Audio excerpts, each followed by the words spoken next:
नमस्कार दोस्तों, मैं आपका दोस्त रामलाल यादव। आप देख रहे हैं आवाज TV3 इंडिया न्यूज। तो आइए देखते हैं आज की खास खबर। आए हैं 2014 से 2026 तक का भारत का सफर। 2014 से 26 तक आखिर जनता सड़कों पर क्यों है?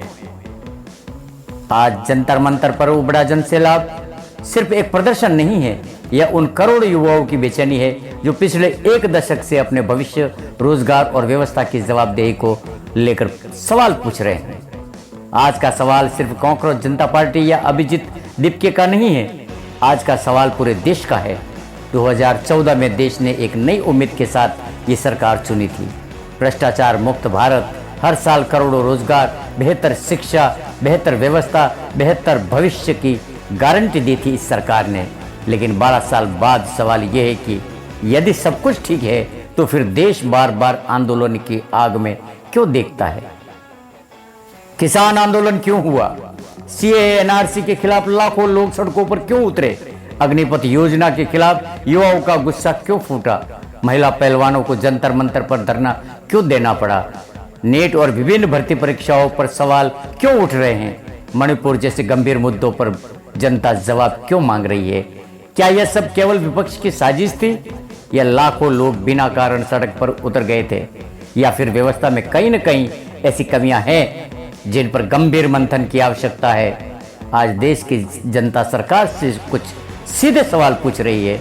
यदि देश विश्वगुरु बनने की ओर बढ़ रहा है तो फिर करोड़ों युवा रोजगारों के लिए भटक क्यों रहे हैं? यदि शिक्षा व्यवस्था मजबूत है तो बार बार परीक्षा और भर्ती प्रक्रियाओं पर सवाल क्यों उठ रहे हैं? क्यों पेपर लीक हो रहे हैं? यदि लोकतंत्र मजबूत है तो जनता की आवाज उठाने वालों को अक्सर विरोध प्रदर्शन का रास्ता क्यों चुनना पड़ता है? यदि सबका साथ और सबका विकास हुआ है तो समाज के कमजोर वर्ग आज भी अपने अधिकारों के लिए संघर्ष क्यों कर रहे हैं देश में? सबसे बड़ा सवाल, क्या सरकार आज चुनाव को लोकतंत्र की ताकत मानती है या उसे अपनी प्रतिष्ठा पर हमला समझती है? क्योंकि लोकतंत्र में जनता सवाल पूछेगी, यही संविधान की आत्मा है। आज जंतर मंतर पर अभिजीत दीपके और हजारों युवाओं ने कहा कि यह लड़ाई किसी दल के खिलाफ नहीं बल्कि जवाबदेही की लड़ाई है। यह लड़ाई सत्ता परिवर्तन की नहीं, व्यवस्था परिवर्तन की मांग कर रही है। यह लड़ाई किसी नेता के खिलाफ नहीं, उस सोच के खिलाफ है जो जनता की आवाज को नजरअंदाज करती है।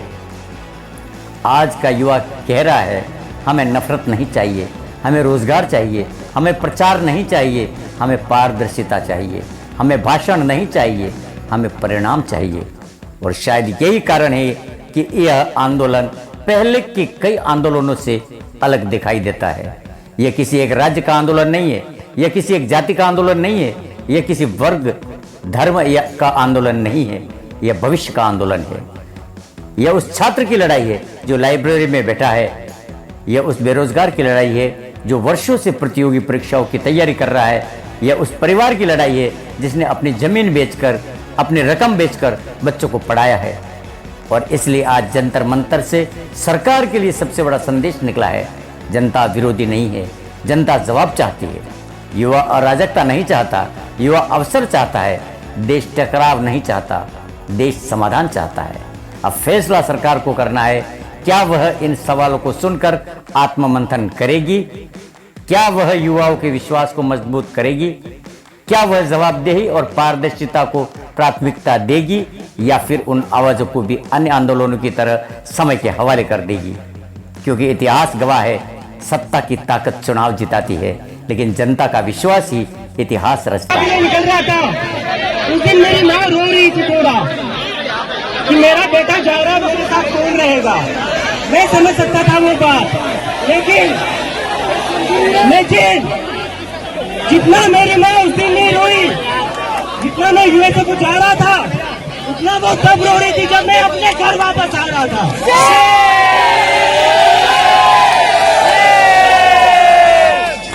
पिछले 2-3 दिन से मेरी माँ और मेरी सिस्टर रो रहे थे कि तू वापस चला जाएगा तो तुझे ये लोग अंदर डाल देंगे।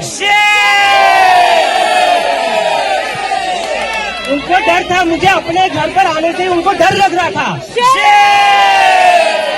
ये डर मेरी माँ का अकेले का डर नहीं है, भी बच्चा, जो भी स्टूडेंट, जो भी युवा पॉलिटिक्स के ऊपर बोलेगा, इस सरकार के खिलाफ बोलेगा, उस पर उसकी माँ को डर लगता है कि मेरे बेटे को ये कहीं अंदर ना डाल दे। कब तक हम ऐसे डर में जिएंगे? एक बार इनको बता दो, हम इनकी डर की राजनीति से अब नहीं डरने वाले। नहीं डरेंगे, नहीं डरेंगे, नहीं डरेंगे, तुम्हारी राजनीति से हम नहीं डरेंगे। धर्म की राजनीति बंद करो, हिंदू मुसलमान की राजनीति बंद करो। सबसे पहली आपकी जरूरत है, उसमें आप ये काम कर रहे हैं, मगर शिक्षा में सिर्फ इम्तिहान अकेले काफी नहीं है। सिस्टम को, प्रणाली को सुधारना होगा, निजाम को बदलना होगा कि शिक्षा में इंसाफ हो, इंसाफ हो सभी के साथ।